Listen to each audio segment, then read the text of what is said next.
现在旗舰级的车名字里面多多少少都得带个9，但是今天这台旗舰真没有9啊，它叫泰山。像你这样的大师喝酒一定很厉害，暖暖迎上一大口，反正有道理。作为一个山东姑娘，听到泰山这个名字，那就是相当亲切。毕竟泰山在我们山东人心中，简直就是巍然耸立。咱们就看看这台车有没有这种感觉啊！旗舰级的车其实跟前段时间的9X 车身尺寸方面差不了太多，可能轴距会比9X 稍微小那么一点点。然后这台车之前拍过静态，我就简单说一下我比较喜欢的细节。首先就是这个前脸儿。鲲鹏展翼的前脸很有气势，然后上面这个日行灯呢，它其实设计灵感来源于甲骨文的那个水字，你看有山有水，然后下面呢是主光灯源，它其实就是华为那套灯组，它可以去投影啊，然后包括光毯的一些效果，然后再往侧面看，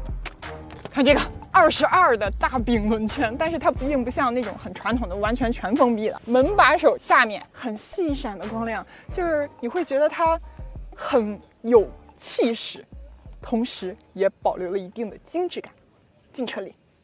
坐进车里还是很经典的环抱式设计，包括它的布局跟蓝图其他的车型布局其实大差不差，但是它有一些很小的细节设计上就让我很喜欢，就是有一些中国风的韵味。比如说中控台这个它叫画卷画轴，然后这个16.1的中控屏像挂上去一些，然后并且里面有这种木纹的饰板装饰，包括空调的出风口也会隐藏在里面，空调不用直吹。用料方面呢，基本上你手触摸到的地方，腿可以碰到的地方都是有软性材质包裹，填充物还是很厚实的。另外门板上木纹饰板有这种山的剪影，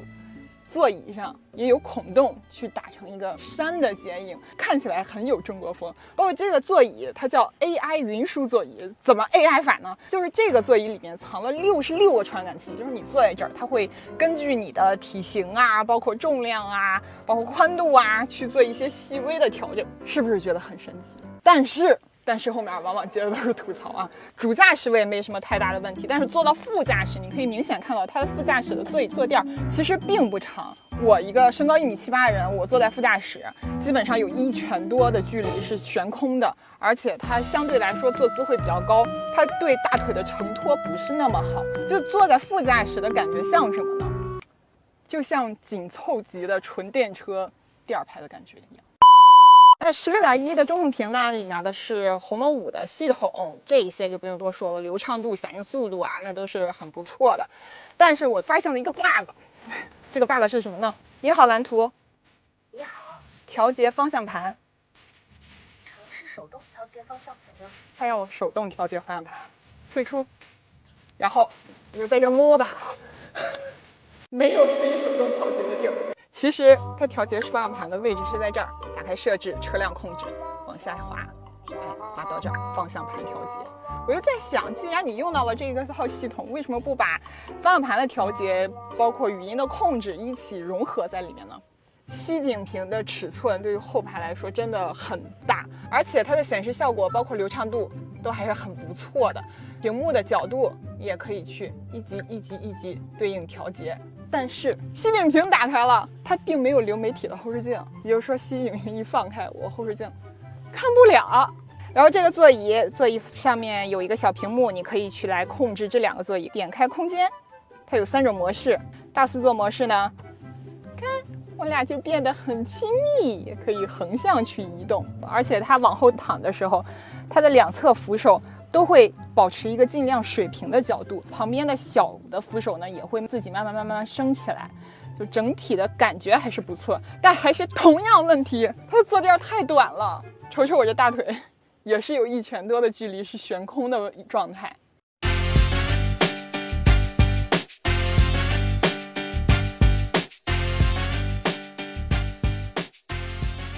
这台车了，那泰山呢？它是由一个 1.5T 的发动机，再加上前150千瓦、后230千瓦组成的一个插混的模式。但是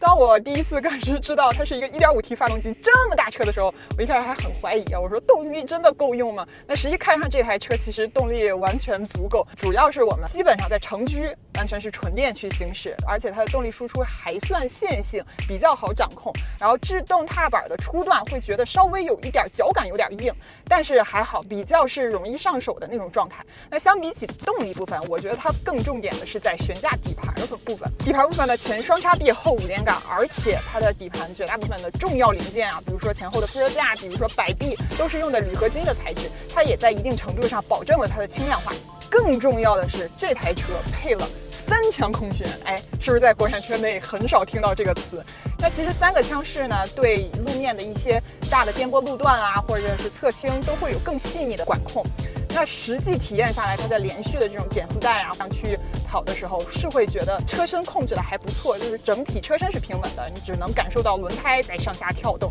但是像在这种比较平整的路面上，就是你猛的一看不出来很明显的起伏，一些细小的震动，它过滤的并不是很全面，基本上你脚底下踏的这个位置，能感受到它的底盘还是稍微有一点碎的。另外呢，这台车还配备魔毯悬架，就是它会跟 NDS 的感知硬件去结合，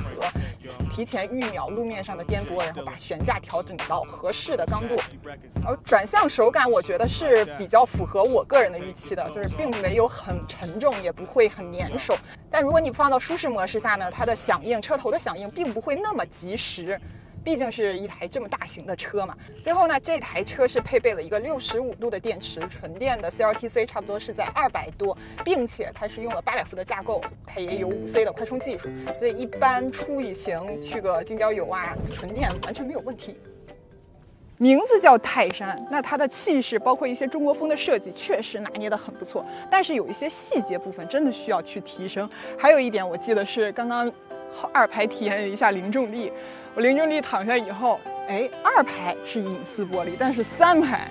没有，就是说我躺下以后，照样我的脸还是会很晒。除了这些小细节需要提升之外呢，其实动力部分没有太大可以需要吐槽的地方。对于一些硬核的这种抛跳路段处理的还是很不错的，但是平整路段上一些小细碎的过滤的还不是很好。基本就是这样，具体如何呢？还是需要等它的价格吧。